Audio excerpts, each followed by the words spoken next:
Number set में हम लोग पढ़ रहे थे, 2 सवाल इसमें हो गया था पिछले वीडियो तक, तो तीसरा सवाल से हम लोग आगे स्टार्ट करते हैं। तो एक बार सवाल पढ़ते हैं। ये सवाल कहाँ मिलेगा आप लोग को? टेलीग्राम का चैनल है कुरुक्षेत्र मैथ डिस्कशन, उसमें आप लोग को ये सवाल मिल जाएगा। तो तीसरा नंबर सवाल से हम लोग चलते हैं आगे। ये सेट नंबर 4 है और डे 7 है ना। तो एक बार सवाल सुनिए आप लोग ध्यान से। एक थैले में 1 रुपये 50 पैसे तथा 25 पैसे के सिक्के हैं। मतलब पिछला वीडियो आपने देखा होगा तो उम्मीद है कि आपको पूरा समझ में आ गया होगा। 1 रुपया है, ये 50 पैसा है और यहाँ पे 25 पैसा है। ठीक है, ये 3 प्रकार के सिक्के हैं। 50 पैसे की सिक्कों की संख्या 25 पैसे के सिक्कों की संख्या से दुगुनी है तथा 1 रुपये के सिक्कों की संख्या से चौगुनी है। देखो, जब हमने पिछला सवाल पढ़ा था तो उसमें डायरेक्ट ये सिक्कों की संख्या का अनुपात दे दिया गया था। अब इस बार ये अनुपात आपको निकालना है, ये दिया नहीं गया है। ठीक है, तो कैसे निकालेंगे एक बार ध्यान दीजिए क्या लिखा हुआ है। 50 पैसे के सिक्कों की संख्या, इस 50 पैसे के सिक्कों की संख्या के बारे में कह रहा है कि ये 25 पैसे के सिक्के से दुगुनी है। मतलब अगर ये 1 हो तो इससे दुगुनी कितनी होगी? 2। आप 1 और 2 भी ले सकते हैं, आप आवश्यकता अनुसार 2 और 4 भी ले सकते हैं। ठीक है, और फिर आगे कहा गया हमसे कि तथा, बात को कंटिन्यू किया जा रहा है कि 50 पैसे की सिक्कों की संख्या 25 पैसे से दुगुनी है तथा 1 रुपये वाले से 4 गुनी है। मतलब ये जो 50 पैसा वाला सिक्का है वो 25 पैसे वाले से दुगुनी है और 1 रुपये वाले से 4 गुनी है। तो भाई यहाँ पे 4 गुनी कैसे किया जाए? तो देखिए, इसके 3 तरीके हैं, आप ध्यान दीजिएगा, है ना। एक बार प्यार से हम लोग समझते हैं फिर आगे समझ में आ जाएगा। मतलब ये 50 पैसे सिक्के के बारे में कह रहा है कि 25 पैसे वाले से दुगुनी है और 1 रुपये वाले से 4 गुनी है। मतलब ये किसी के लिए दुगुनी है, किसी के लिए 4 गुनी है। तो हम लोग तो एक काम ये कर सकते थे कि 2 और 4 का एलसीएम 4 होता है। तो आप पहला काम तो यही कर सकते थे कि आप इसको कर लेते 4, है ना। इसका एलसीएम 4 होता है तो आप 4 कर लेते। तो 4 किसी का दुगुना भी हो सकता है और किसी का 4 गुना भी हो सकता है। पहले समझिए, फिर हम दूसरा तरीका, तीसरा तरीका आराम से बताएंगे, है ना। तो ये 4 25 पैसे वाले से दुगुनी है, तो यहाँ पे क्या रखा जाए जिसकी दुगुनी हो जाए? अगर आपको कभी भी नहीं समझ में आता है कि दुगुनी क्या रखने पर होगा, तो दुगुना का व्युत्क्रमानुपाती होता है 1/2। तो आप इस संख्या को 1/2 कर दें 4 को, आपको खुद पता चल जाएगा ये किसकी दुगुनी है। तो 4 हमने, जब इसको आप सॉल्व करेंगे 2 आएगा। तो आप देखिए, मतलब 2 का व्युत्क्रमानुपाती आधा होता है ना। तो आप देखिए कि ये 50 पैसे वाले सिक्कों की संख्या 25 पैसे से दुगुनी हो गई और 1 रुपये वाले से 4 गुनी थी। यहाँ क्या रखें जो 4 गुनी हो जाए? तो 4 गुनी का व्युत्क्रमानुपाती 1/4। तो भाई 4 बनाने के लिए क्या रखना पड़ेगा? तो 4 बनाने के लिए 1 रखना पड़ेगा। ठीक है, तो इस तरह आप लोग, ये 50 पैसे की संख्या 1 रुपये की 4 गुनी होगी, 25 पैसे की दुगुनी हो गई। और दूसरा तरीका क्या है आपका, उसको ध्यान दीजिए। ठीक है, 1 रुपये वाले को हमने ए समझ लिया, 50 पैसे वाले को बी समझ लिया और सी समझ लिया 25 पैसे वालों को। पहले कहा गया इस 50 पैसे की तुलना सी से किया गया, मतलब बी और सी का रेशियो निकालेंगे। और फिर इसी 50 पैसे का तुलना ए से किया गया तो ए और बी निकालेंगे। क्लियर है? अनुपात चूंकि हम लोग पढ़ रहे हैं इसलिए इस नियम का हम लोग प्रयोग करके एक बार देखते हैं ना, क्योंकि अनुपात चैप्टर में अनुपात का प्रयोग ही ना हो तो फिर फायदा क्या हो। ठीक है, तो कहा है ये 50 पैसे वाला सिक्का है ना, 50 पैसे वाले सिक्कों की संख्या 25 पैसे वालों से दुगुनी है, तो हमने दुगुनी कर दिया। अब चूंकि ये हमने अलग अलग कर दिया इसलिए आप कुछ भी मान सकते हैं। ठीक है, कि अब कहता है यहाँ पे यही 50 पैसे वालों की संख्या 1 रुपये वाले 4 गुनी थे, एक अनुपात 4 कर दिए। अब हम लोग अगर पढ़े हैं ए बी का अनुपात और बी सी का अनुपात, तो ए बी सी निकालना हम लोग को आता है। यहाँ पे बी 4 देख रहे हैं तो वहाँ भी 4 बनाने के लिए 2 गुना करेंगे तो 4:2 हो जाएगा। तब हम फिर से एक ए बी सी लिख सकते हैं, यानी 1 रुपया 50 पैसा और 25 पैसा 1 4, यहाँ भी 4 है। ठीक है, तो इस तरह लिख सकते हैं। चलिए, तो फिर से एक तरीका और देख लेते हैं। डायरेक्ट आप कैसे कर सकते हैं इसको? कि आप जैसे लिखा हुआ है वैसे आप लिख सकते हैं, ध्यान दीजिएगा, है ना।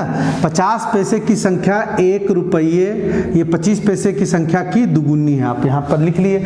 फिर बोला तथा, ये इसी के बारे में बोल रहा है, 50 पैसे की संख्या इसकी 4 गुनी है। अब इसकी 4 गुनी है, ये जगह भरा हुआ, अगर 1 रख के यहाँ पे 4 नहीं कर सकते चूंकि जगह भरा हुआ, तो आप यहीं पे इस 2 को रख दीजिए और ये 4 गुनी करने के लिए इसका व्युत्क्रमानुपाती 1/4 आप कर दीजिए, ठीक है। तो आप देखिएगा कि ये आएगा 1/2, ये क्या आ गया 1/2। अब 1/2 की 4 गुनी हमारा 2 होता है। जब इसको आप सॉल्व करेंगे तो आप पाएंगे, अरे 2 से अगर पूरे टर्म को गुना कर देंगे तो फ्रैक्शन हट जाएगा, तो 1:4:2। इस तरह आप आराम से बना सकते हैं ना। ये सिक्कों की संख्या का अनुपात हुआ, ये संख्या का अनुपात हुआ, है ना, सिक्कों की संख्या का अनुपात। अब आगे हम लोग को क्या देखना है, क्लियर है? उम्मीद है कि इतना समझाने के बाद समझ में जरूर आ गया होगा, है ना। आगे कहा है कि इन सिक्कों का कुल मूल्य 56 है, 56 रुपया है। अगर कुल मूल्य की बात करें यानी कुल कीमत की बात करें तो 56 रुपया है, ठीक है। कुल कीमत की बात किया जाए तो ये 56 रुपया है, ठीक। तो कहता है 50 पैसे वाले सिक्कों की संख्या बताएं। तो देखिए ये कुल कीमत है और ये संख्या है, तो हम लोग को कीमत में बदलना होगा, है ना। ये कीमत में बदलना होगा, तो कैसे बदलेंगे कीमत में? आप बताइए, अगर 1 रुपये वाले सिक्कों की संख्या अगर एक है तो उसकी कीमत क्या बनेगी? आप कहेंगे 1 ही रुपया बनेगा, है ना। सारे को एक जाति में रुपये में लिखना है। तो 50 पैसे वाले अगर 4 होंगे तो रुपया में कन्वर्ट करके लिखना। अगर 50 पैसे वालों की संख्या 4 होगी तो आप कहेंगे कि 2 रुपया बनेगा। और 25 पैसे वालों सिक्कों की संख्या अगर ये, मतलब इस चीज़ को सॉल्व करके हमने यहाँ पे लिख दिया, है ना। 25 पैसे वाले सिक्कों की संख्या 2 होगी तो आप कहेंगे कि 0.5 रुपया बनेगा, है ना, आधा रुपया बनेगा। तो 0.5 लिख दिया, सबको रुपये में लिख दिया। अब इसको जोड़ने पर तो 56 तो नहीं आएगा। क्यों नहीं आएगा? क्योंकि ये रेशियो में था। अगर आप समझिए कि यहाँ पे x होता, मान लीजिए समझिए ये 10 होता तो यहाँ भी तो इसका 10 होता, है ना। यहाँ पे अगर मान लीजिए 10 होता तो यहाँ पे 40 बनता, और 40 बनता तो यहाँ भी 10 होता, तभी तो 20 रुपया होता। यानी इसका मतलब अगर यहाँ पे x है तो यहाँ पे भी x होगा और यहाँ पे भी x होगा। अनुपात हटाने के लिए तो यहाँ पे भी x आ जाएगा, यहाँ पे भी x आ जाएगा और यहाँ पे भी x आ जाएगा। अब जोड़ेंगे तो ये कितना जाएगा 56, ठीक है। अब इसको सॉल्व करेंगे, कितना हो जाएगा 3.5x बराबर 56। तो x हम लोग सॉल्व कर सकते हैं, है ना। चलिए 56 बटे 3.5, 3.3 को हम लोग 7/2 लिख सकते हैं ना, 7/2। तो 7 8 56 और 2 ऊपर जाएगा तो कितना हो जाएगा 16। अब 50 पैसे की सिक्कों की संख्या हमसे पूछा है तो संख्या वाला लाइन में जाएंगे, है ना, और 50 पैसा जहां मिलेगा वहां रुक जाएंगे, यानी 4x। तो 50 पैसे की सिक्कों की संख्या कितनी हो जाएगी? 50 पैसे के सिक्कों की संख्या कितना थी? 4x, और x का मान हमने निकाला है 16, तो कितना हो गया 64। तो उम्मीद है कि आपको ये समझ में आया होगा। चलिए हम लोग अगले सवाल की ओर चलते हैं। बहुत अच्छा सवाल है और उसको भी हम लोग 3 नियम से देखेंगे। चौथा नंबर सवाल, एक बार हम लोग सवाल को पढ़ लेते हैं। कहता है रहीम के पास कुछ मुर्गियां और गायें हैं। कहता है यदि सिरों की संख्या 48 है और पैरों की संख्या 140 है तो मुर्गियों की संख्या कितनी है? ठीक है, चाहे तो कभी पूछ लेगा मुर्गी और गायों की संख्या का अनुपात बताए, है ना।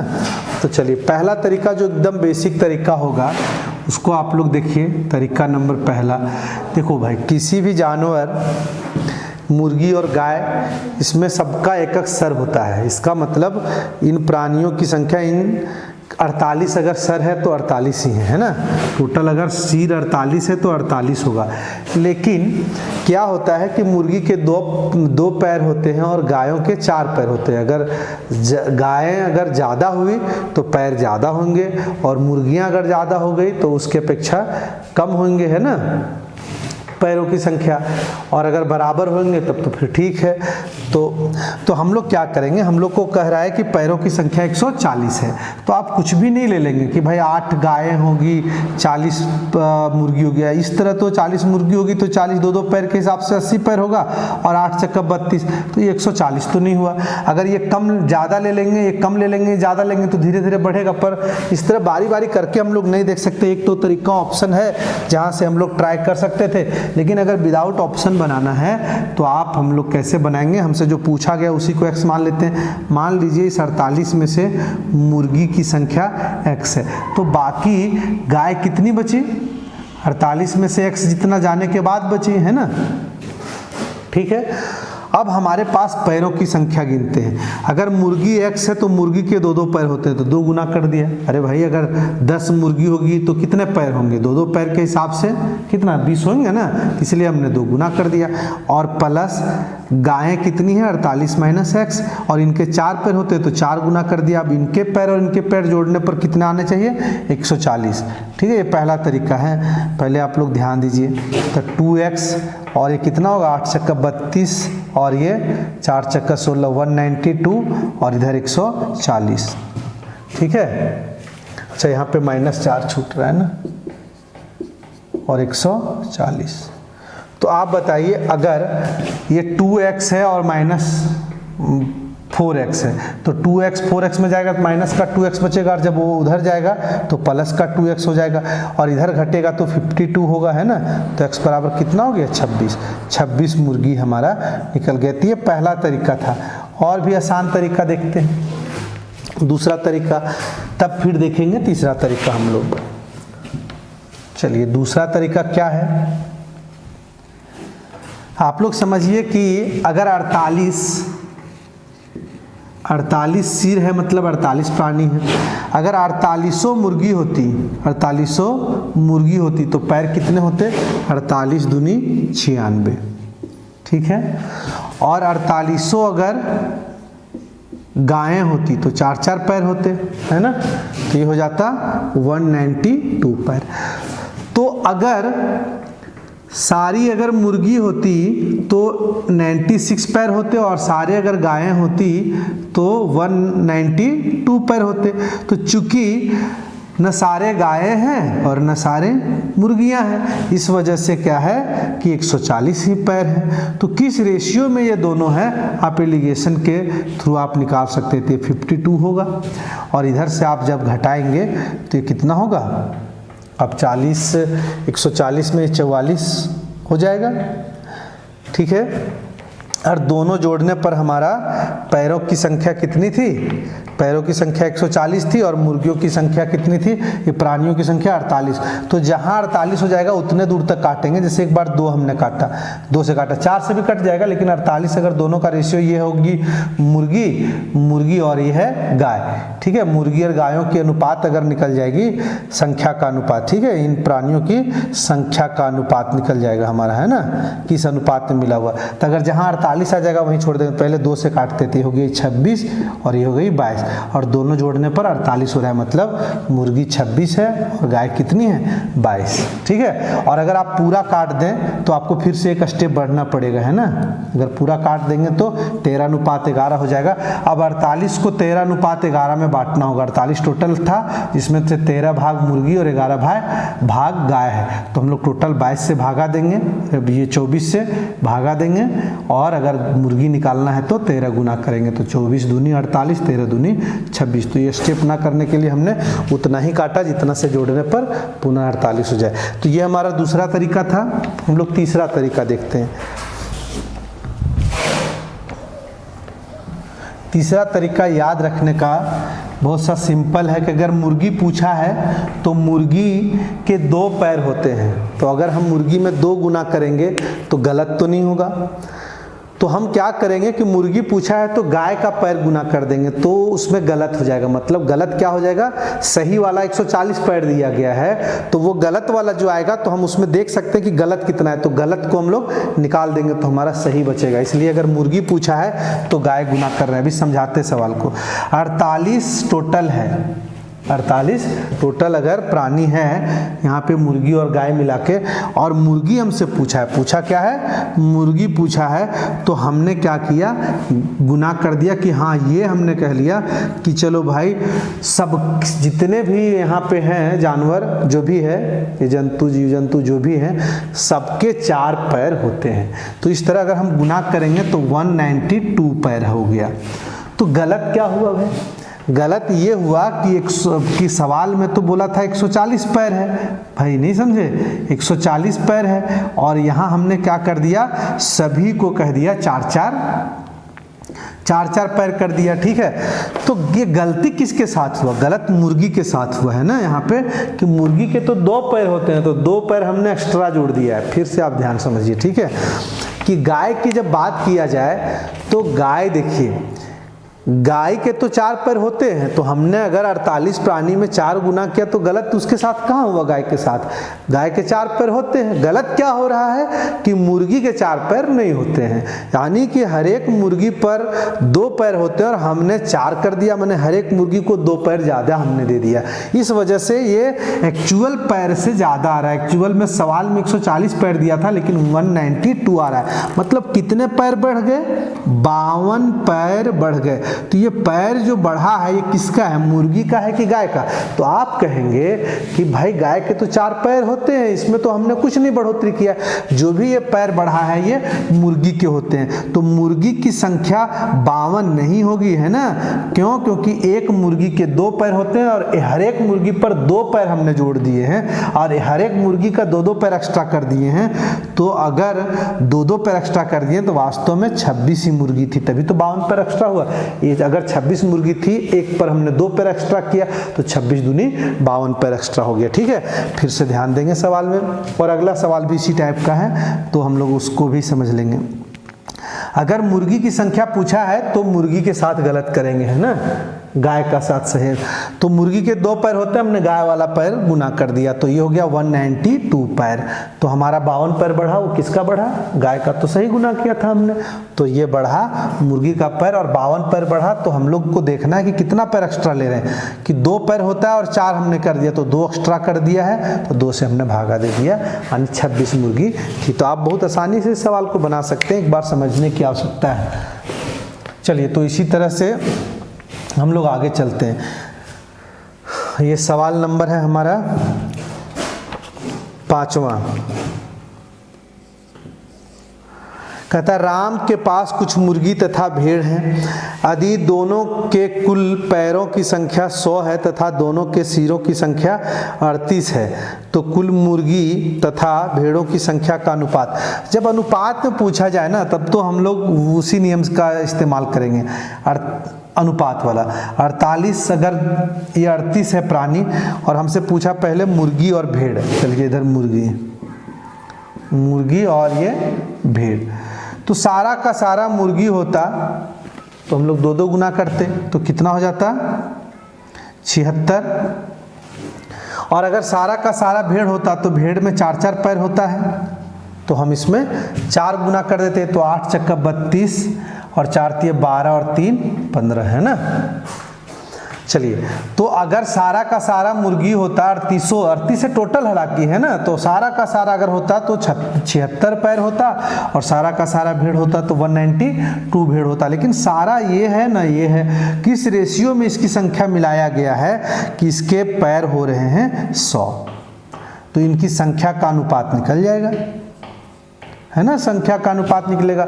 इधर से घटाएंगे तो 52 होगा, और यहाँ से घटाए तो फिर इधर नहीं जाना, यहाँ से घटाए तो यहीं से घटाएंगे, और इधर से घटाएंगे तो माइनस आएगा, तो दोनों और माइनस आएगा, माइनस माइनस कट जाएगा। 100 से अगर 76 घटाएंगे तो ये कितना आ जाएगा, 24। और रेशियो पूछा है तो 4 से कटता है, 13 चक्का 52 और 4 छक्का 24, 13:6 हमारा उत्तर हो गया, ठीक है। आप ऐसे बना सकते हैं आसानी से। जो एक लास्ट तरीका बताए थे, इसको यहाँ पे फिर से एक बार हम लोग देख लेते हैं। चलिए, हम लोग पहले मुर्गी निकालते हैं, चाहे इस बार भेड़ निकाल के दिखा रहे हैं ना, पहले भेड़, हालांकि हमसे मुर्गी पूछा है तो यहाँ मुर्गी बाद में कर लेंगे। अरे भाई भेड़ पता चल जाएगा तो टोटल में भेड़ की संख्या घटा देंगे तो मुर्गी की निकलेगी ना। हाँ तो पहले भेड़ ही निकाल लेते हैं। अगर भेड़ पूछा है और टोटल प्राणी 38 है तो हम लोग क्या करेंगे, मुर्गी वाला गुना कर देंगे, तो मुर्गी 2 हो गई, तो कितना हो गया 76। अब इस बार देखिए हमने क्या किया, टोटल पैर कुल 100 दिया हुआ है और हमने 2-2 गुना कर दिया तो हमारा 24 पैर कम हो गया। क्यों कम हो गया भाई, क्योंकि भेड़ का भी हमने 2 ही पैर काउंट किया। तो ये मुर्गी के लिए सही है, मुर्गी का 2 पैर होता है, हमने 2 गुना किया, लेकिन भेड़ के तो 4 पैर होते हैं और 2-2 काउंट कर रहे हैं, तो 2-2 पैर तो आपने गायब कर दिए, इस वजह से कम हो गया। तो भेड़ कितने रहे होंगे भाई कि 24 पैर कम हो गया। तो 24 पैर अगर कम हो गया है, यहाँ से 24, हाँ 24, तो ये 2-2, एक भेड़ पर 2-2 गायब किया तो भेड़ों की संख्या कितनी होगी, 2 से भाग दे देंगे, तो भेड़ों की संख्या कितनी हो गई, ये 12। तो बाकी जो बचे वो है मुर्गी, तो 38 टोटल में से 12 हमने घटा दिया, तो ये कितनी हो गई 26। तो 26 अनुपात 12 को जब हल करेंगे तो 13 अनुपात 6 होगा, है ना। उम्मीद है कि आपको बहुत अच्छे से समझ में आ गया होगा। चलिए हम लोग अगले सवाल की ओर चलते हैं।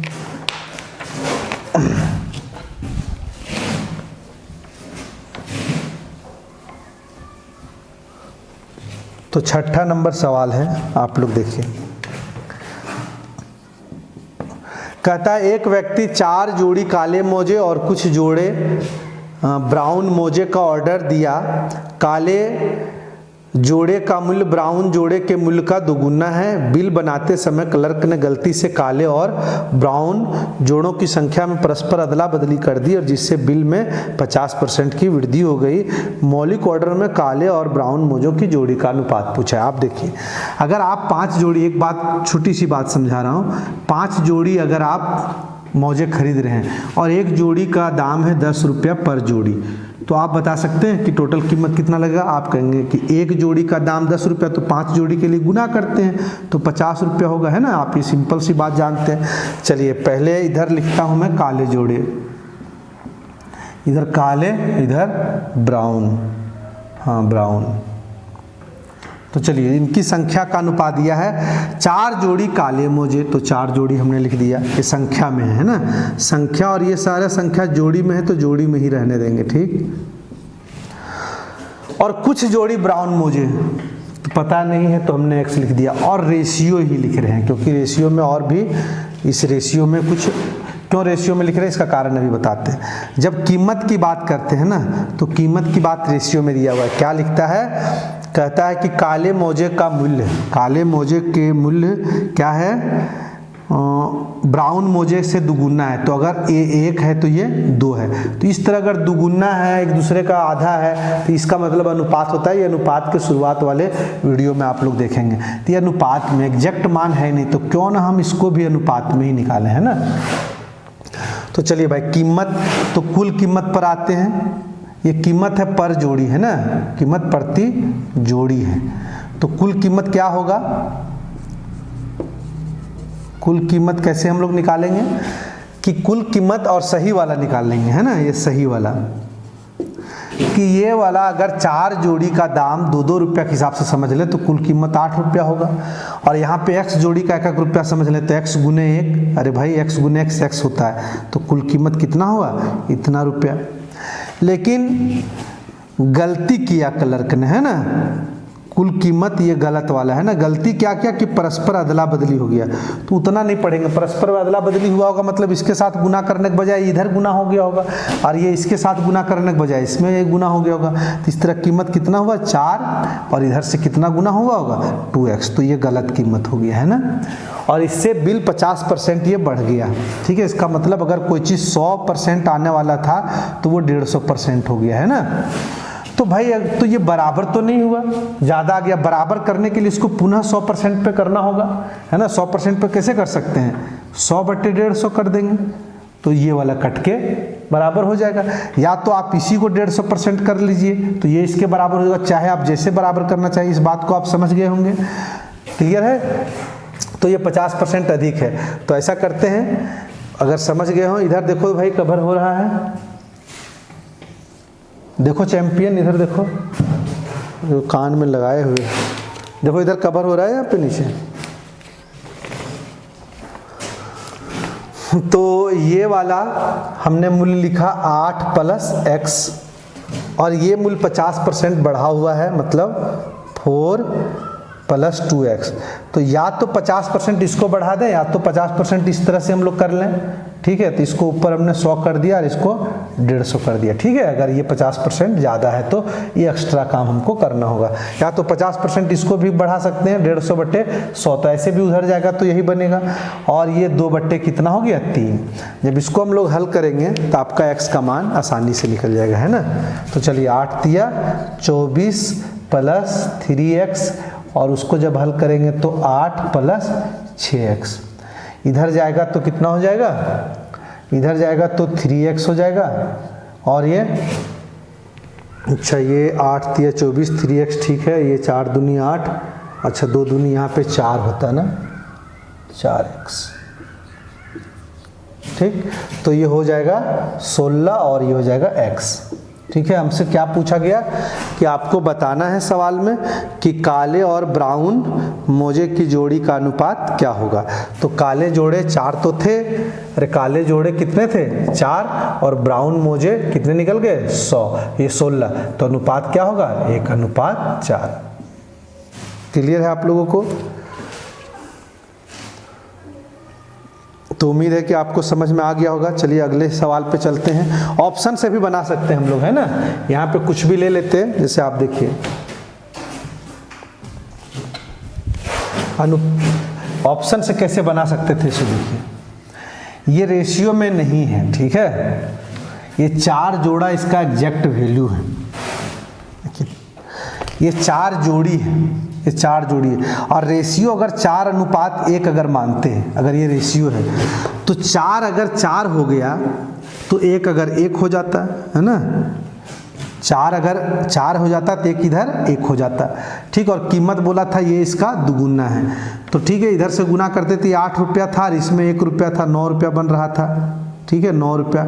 लेकिन परस्पर बदला बदली कर दिया तो ये हो गया 4 रुपया और इधर से 2 रुपया, तो 6 रुपया थी। इसमें तो बिल बढ़ा नहीं। अगर हम लोग ये वाला सही वाला ऑप्शन लेते हैं 1:4, मतलब 1:4, तो अगर 1 का यूनिट 4 है तो 4 का अनुपात कितना हो जाएगा 16। और कीमत क्या था, कीमत इसका दुगुना था 1 से, तो सही बिल पहले निकालते हैं। 4 दूनी 8 रुपया और 16 कम 16 रुपया, ठीक है। ये कितना हो गया, ये हो गया आपका 24 रुपया। और गलत बिल बनाते तो 4 कम 4 और 16 दूनी 32, है ना। तो ये कितना हो जाता 40 रुपया। तो क्या ये 50% इससे अधिक है, ठीक है। तो इसको हम लोग 50% देखिए, 4 कम 4 16 दूनी 32, तो ये क्या कितना हो जाएगा 36। तो 50% अधिक है। देखिए 12 दूनी 24, 12 36, 50% है ना भाई। दो में से 1 बढ़ना 50% होता है ना, तो 50% अधिक है बिल में बढ़ोतरी। तो आप ऑप्शन से भी बना सकते हैं, बिल्कुल बना सकते हैं। आप लोग खुद ट्राई करिए घर में। एक सवाल और देख लेते हैं हम लोग। आपको तृतीयानुपाती और मध्यानुपाती दोनों बताया गया था और दोनों का अनुपात पूछा, मतलब आपको तृतीयानुपाती 12 और 30 का निकालना है। ये तृतीय यानी थर्ड प्रपोर्शन, ठीक है। और आपको 9 और 25 का मीन प्रपोर्शन यानी मध्यानुपाती निकालना है, ठीक। और फिर इनसे दो जो निकलेगा इसका और इसका अनुपात निकालना है। तृतीयानुपाती हमने सिखाया था कि लास्ट वाले को 2 बार आप गुना कर दें और प्रथम पद से भागा दे दें, ठीक है। ये हो जाएगा हमारा तृतीयानुपाती। और मध्यानुपाती में सिखाया था कि दोनों को गुना करके आप एक रूट लगा दें, ठीक। अब इसको हल करते हैं। ये 6 पचे 30 और 2 यहाँ बचा ना, तो 6 और 2 से हो गया 15, यानी 15 गुने 5। और यहाँ से ये 3 होगा और 5 होगा, 5 से 5 कट गया, 3 पचे 15, यानी 5:1 हमारा सही उत्तर हो जाएगा। तो उम्मीद है कि आपको समझ में आ गया होगा। चलिए, तो वीडियो लंबा ना हो, थोड़ा ही हर दिन सीखिए। तो बाकी हम लोग फिर से मिलेंगे अगले वीडियो में और आगे का सवाल देखेंगे। अभी लेवल 1 ही चल रहा है, धीरे धीरे हम लोग अपना लेवल बढ़ाएंगे।